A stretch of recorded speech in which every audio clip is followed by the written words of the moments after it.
Hello friends, welcome to Techifin. तो इस video में हम जानेंगे Samsung Axis Bank infinite credit card के बारे में कि इस क्रेडिट कार्ड के क्या फीचर्स हैं, इस क्रेडिट कार्ड में हमें क्या बेनिफिट्स मिलते हैं और ये क्रेडिट कार्ड हम कैसे अप्लाई कर सकते हैं, इसको अप्लाई करने के लिए एलिजिबिलिटी क्राइटेरिया क्या है और इस क्रेडिट कार्ड के फीस और चार्जेस क्या हैं। तो आप लोगों को इस वीडियो से Samsung Axis Bank infinite credit card के बारे में पूरी जानकारी मिल जाने वाली है। अब आइए वीडियो टॉपिक की तरफ बढ़ते हैं और शुरुआत करते हैं इस क्रेडिट कार्ड के फीचर्स और बेनिफिट से। तो सबसे पहले तो इस क्रेडिट कार्ड में आपको मिलता है वेलकम बेनिफिट।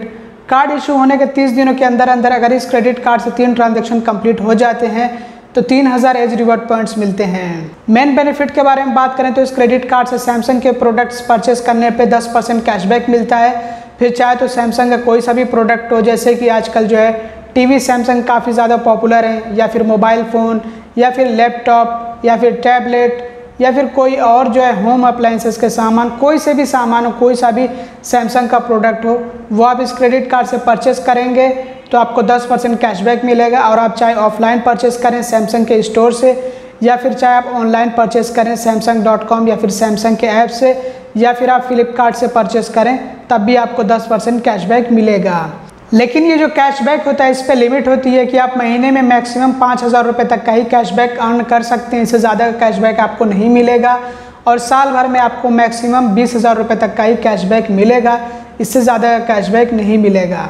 और ये जो कैशबैक होता है ये डायरेक्टली आपके क्रेडिट कार्ड के अकाउंट में ही क्रेडिट कर दिया जाता है, मतलब कि आपके क्रेडिट कार्ड के बिल में ही इसको एडजस्ट कर दिया जाता है।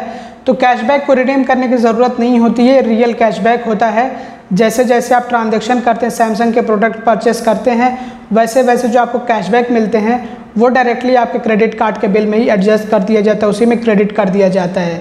इसके अलावा जो एक्सिस बैंक के प्रीफर्ड पार्टनर्स हैं जैसे कि big basket, Tata 1mg, urban company, Myntra और जोमेटो, इन पे अगर आप ट्रांजैक्शन करते हैं तो हर 100 रुपये पे आपको 15 एज रिवॉर्ड पॉइंट्स मिलते हैं। मतलब हर 100 रुपये खर्च होने पे आपको 15 एज रिवॉर्ड पॉइंट्स मिलेंगे। तो अगर आप जो है इन प्रेफर्ड पार्टनर्स पे अपना क्रेडिट कार्ड इस्तेमाल करके ट्रांजैक्शन करते हैं, परचेस करते हैं, तो जितने भी खर्चे होंगे हर 100 रुपये पे 10 एज रिवॉर्ड पॉइंट्स कैलकुलेट करके आपको दिए जाएंगे। और इस क्रेडिट कार्ड से इंटरनेशनल ट्रांजैक्शंस करने पर भी हर 100 रुपये खर्च होने पे 15 एज रिवॉर्ड पॉइंट्स मिलेंगे। इसके अलावा बाकी जो दूसरे डोमेस्टिक ट्रांजैक्शंस होते हैं जो मैंने कैटेगरीज बताई हैं उनको छोड़ करके बाकी सभी कैटेगरीज पे आपको हर 100 रुपये खर्च होने पे 5 एज रिवॉर्ड पॉइंट्स मिलेंगे। और इस क्रेडिट कार्ड से साल भर में 8 डोमेस्टिक एयरपोर्ट लॉन्च एक्सेस मिलते हैं। और इस क्रेडिट कार्ड से 1% फ्यूल सरचार्ज वेवर भी मिलता है, जिसके लिए जो फ्यूल ट्रांजैक्शन होना चाहिए वो कम से कम 400 रुपये का होना चाहिए है और ज़्यादा से ज़्यादा 5000 रुपये तक का हो सकता है। जो 400 रुपये से लेकर के 5000 तक के फ्यूल ट्रांजैक्शन पे 1% फ्यूल सरचार्ज वेवर भी मिलता है, लेकिन इसमें GST रिफंड नहीं किया जाता है।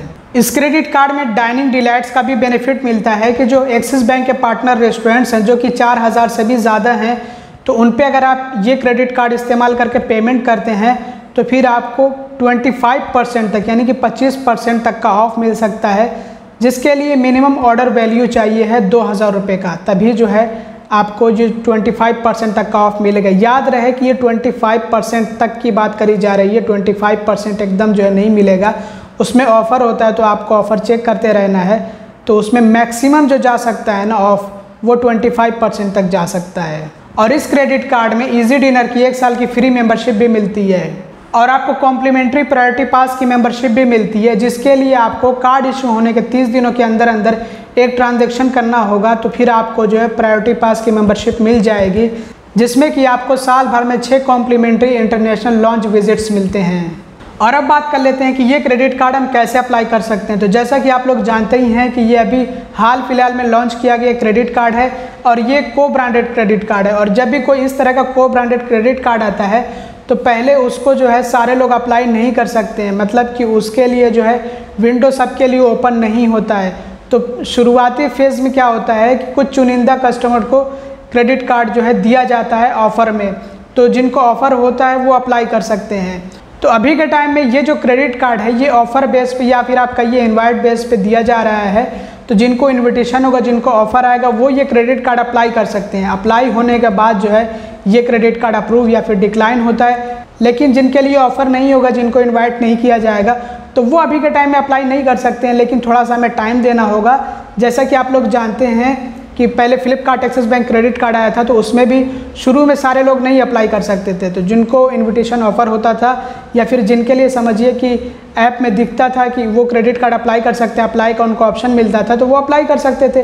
लेकिन अभी के टाइम में तो कोई भी अप्लाई कर सकता है। तो इस तरह से जब भी कोई इस तरह का नया क्रेडिट कार्ड आता है तो उसमें जो है पहले शुरुआती फेज़ में कुछ लोगों को क्रेडिट कार्ड इशू किया जाता है, उसके बाद धीरे धीरे करके सारे लोग जो है अप्लाई कर सकते हैं। तो थोड़ा सा आपको वेट करना होगा। अब इसके लिए एलिजिबिलिटी क्राइटेरिया ये है कि इसमें एज कम से कम 18 साल होनी चाहिए है और ज़्यादा से ज़्यादा 70 साल हो सकती है। इंडियन रेसिडेंट होना भी ज़रूरी है। और जो डॉक्यूमेंट्स की बात आती है तो सबसे पहले तो KYC डॉक्यूमेंट्स, जिसमें कि आजकल आधार कार्ड और पैन कार्ड चाहिए होता है। और अगर जो ज़रूरत पड़ जाए इनकम प्रूफ डॉक्यूमेंट की तो वो भी लिया जा सकता है, जैसे कि सैलरीड है तो पे स्लिप या फिर आप कहिए उसको सैलरी स्लिप। और अगर जो है सेल्फ एम्प्लॉयड या फिर बिजनेस पर्सन आप जिसको कहते हैं तो उनके लिए चाहिए होता है ITR की कॉपी। और ये case to case, person to person vary करता रहता है। कुछ लोगों से इनकम प्रूफ डॉक्यूमेंट लिया जाता है, कुछ लोगों से नहीं लिया जाता है। तो इसलिए इसको लेकर के कोई विवाद नहीं होना चाहिए। और अब बात कर लेते हैं इस क्रेडिट कार्ड के फीस और चार्जेस के बारे में। तो इससे पहले कि मैं आपको चार्जेस बताऊँ, आपको ये याद दिला दूँ कि जितने फीस और चार्जेस होते हैं सब पे GST, जो कि अभी के टाइम में 18% है, ऐड किया जाता है। तो इसलिए आप जो है जितने फीस और चार्जेस है सब पे GST जोड़ते जाइएगा। तो इस क्रेडिट कार्ड की जो ज्वाइनिंग फ़ी है या फिर आपका ये फर्स्ट ईयर फ़ी है वो 5000 रुपीज़ है, मतलब 5000 रुपये है। और GST तो ऐड करना ही है आपको। और उसके बाद इस क्रेडिट कार्ड की एनुअल फ़ी, मतलब कि जो दूसरे साल से और फिर उसके बाद हर साल आपसे ली जाएगी, वो भी 5000 रुपये है। लेकिन इस क्रेडिट कार्ड से अगर साल भर में 7 लाख रुपए से ऊपर खर्च कर दिए जाए तो ऐसे में जो इसकी एनुअल फ़ी होती है वो वेव कर दी जाती है, माफ़ कर दी जाती है। और अगर एड ऑन कार्ड लिया जाए इस क्रेडिट कार्ड की बेस पे तो उसकी कोई ज्वाइनिंग फ़ी या फिर एनुअल फ़ी नहीं होती है। कार्ड रिप्लेसमेंट फ़ी 100 रुपये, अगर इस क्रेडिट कार्ड को रिप्लेस कराया जाए, रीइशू कराया जाए तो उसके लिए 100 रुपये फ़ी लगेगी। और एड ऑन कार्ड को भी रिप्लेस कराने की फ़ीस सेम है, 100 रुपये। कैश पेमेंट फ़ी, इस क्रेडिट कार्ड के बिल का पेमेंट अगर हम कैश मोड से करें, ब्रांच विजिट करके कैश ले जाकर, तो ऐसे में 100 रुपये फ़ी ली जाएगी। तो बेहतर है कि हम अपने क्रेडिट कार्ड के बिल का पेमेंट ऑनलाइन खुद से कर लें, तो इसके लिए हमसे कोई भी फ़ी या चार्ज नहीं लिया जाएगा। और ये कुछ ऐसे फ़ीस और चार्जेस हैं जो कि वेव्ड हैं, मतलब कि माफ़ किए गए हैं। फाइनेंस चार्जेस, जिसको हम इंटरेस्ट चार्ज भी कहते हैं, ये चार्ज हमसे तब लिया जाता है जब हम अपने क्रेडिट कार्ड के बिल का पेमेंट इंटरेस्ट फ्री पीरियड के अंदर ना करें या फिर हम अपने क्रेडिट कार्ड से कैश निकाल लें। और ये जो चार्ज है ये 3.6% पर मंथ है और 52.86% पर एनम है, यानी कि सालाना 52.86% और माहाना यानी कि मंथली 3.6%। लेट पेमेंट चार्जेस 500 रुपये से लेकर के 1200 रुपये तक हैं। डिपेंड करता है कि हमारा जो स्टेटमेंट बैलेंस या फिर जो टोटल अमाउंट ड्यू है वो कितना है। तो अगर 500 रुपये तक है तो फिर तो उस पर कोई लेट पेमेंट चार्ज नहीं लिया जाएगा, लेकिन अगर 500 रुपये से ज़्यादा तो उसके बाद हमें चार्जेस देने होंगे। तो ये डिपेंड करता है कि हमारा जो स्टेटमेंट बैलेंस है या फिर जो टोटल अमाउंट ड्यू है वो कितना है। तो आप अपनी स्क्रीन पर देख लीजिए कि कितने अमाउंट पे हमसे कितना चार्ज लिया जाएगा।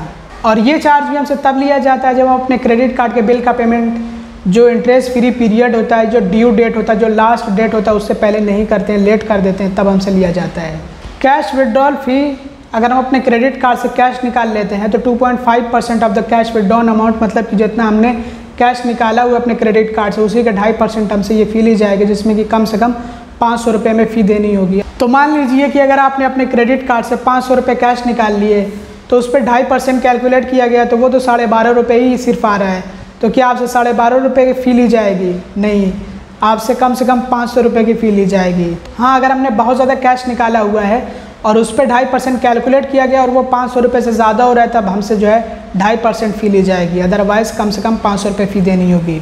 ओवर लिमिट पेनल्टी में भी बिल्कुल सेम ऐसा ही है कि 2.5% of the over limit amount, जितना हम अपने क्रेडिट कार्ड से ओवर लिमिट खर्च कर देते हैं, मतलब जितनी हमारी क्रेडिट कार्ड की लिमिट है, अगर उससे ज़्यादा हम अपने क्रेडिट कार्ड से ट्रांजेक्शन कर देते हैं, स्पेंड कर देते हैं, तब हमसे ये जो है फ़ी या पेनल्टी ली जाती है, जो कि 2.5% of the over limit amount है। तो इसमें भी कम से कम हमें 500 रुपये की फ़ी देनी होती है। चेक बाउंस होने पे या फिर आपका पेमेंट फेल होने पे, जैसे कि आपने ऑटो डेबिट वगैरह लगा रखा है अपने क्रेडिट कार्ड के पेमेंट के लिए, स्टैंडिंग इंस्ट्रक्शन जिसको कहते हैं, तो वो फेल हो गया, आपके क्रेडिट कार्ड के बिल का पेमेंट नहीं हो पाया, तो ऐसे में 2% हमसे चार्ज लिया जाएगा, फ़ी ली जाएगी, जो कि पेमेंट अमाउंट के 2% होगी, जिसमें कि कम से कम 450 रुपये की फ़ी हमें देनी होगी। फ़ॉरेन करेंसी ट्रांजैक्शन फ़ी, अगर हम अपने क्रेडिट कार्ड से किसी फ़ॉरेन करेंसी में ट्रांजैक्शन करते हैं तो ऐसे में 3.5% हमें जो है फ़ी देनी होगी, जितना भी हम फॉरेन करेंसी में ट्रांजैक्शन कर रहे हैं उसी के 3.5% हमें ये फ़ी देनी होती है। तो दोस्तों ये थे इस क्रेडिट कार्ड के सभी ज़रूरी फीस और चार्जेस। और अब बात कर लेते हैं कंक्लूजन की कि ये क्रेडिट कार्ड कैसा है। तो जिस हिसाब से इस क्रेडिट कार्ड का चार्ज है, जो इसका एनुअल चार्ज है 5,000 रुपये प्लस GST, ये काफ़ी ज़्यादा है। इसको ध्यान में रखते हुए अगर देखा जाए तो अगर सिर्फ सैमसंग के प्रोडक्ट्स हम परचेस करें तब भी हमें उतना ज़्यादा बेनिफिट नहीं मिलने वाला है। मार्केट में इससे better cashback credit cards available हैं। तो अगर देखा जाए तो ये क्रेडिट कार्ड कुछ खास नहीं है, या फिर साफ और सीधे शब्दों में कहा जाए तो अच्छा नहीं है। अगर सिर्फ हम इस नज़रिए से देखें कि हमें सिर्फ सैमसंग के प्रोडक्ट्स परचेस करने हैं, तब भी हमें उसके लिए 5,000 रुपये प्लस GST सालाना चार्ज देना होगा।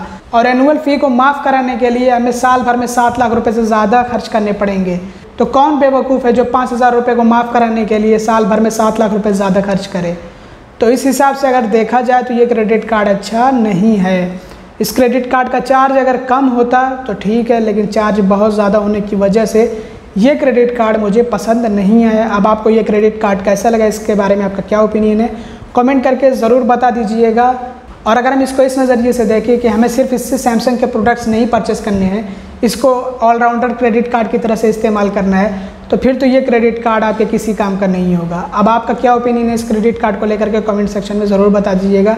हालांकि इससे लोअर वेरिएंट वाला जो क्रेडिट कार्ड था उसके बारे में मैंने बताया कि वो क्रेडिट कार्ड सही है। तो अगर आपको क्रेडिट कार्ड चाहिए सैमसंग का तो वो वाला ले लीजिए, वो बेटर रहेगा। और उसमें आपको जो फीचर्स और बेनिफिट्स मिलते हैं वो भी सही हैं। तो आपका क्या ओपिनियन है कमेंट करके ज़रूर बताइएगा। अगर आपको वीडियो पसंद आए तो ज़रूर लाइक कर दीजिएगा। चैनल को सब्सक्राइब ना किया तो सब्सक्राइब भी कर लीजिएगा और वीडियो को शेयर कर दीजिएगा। Thanks for watching, bye bye.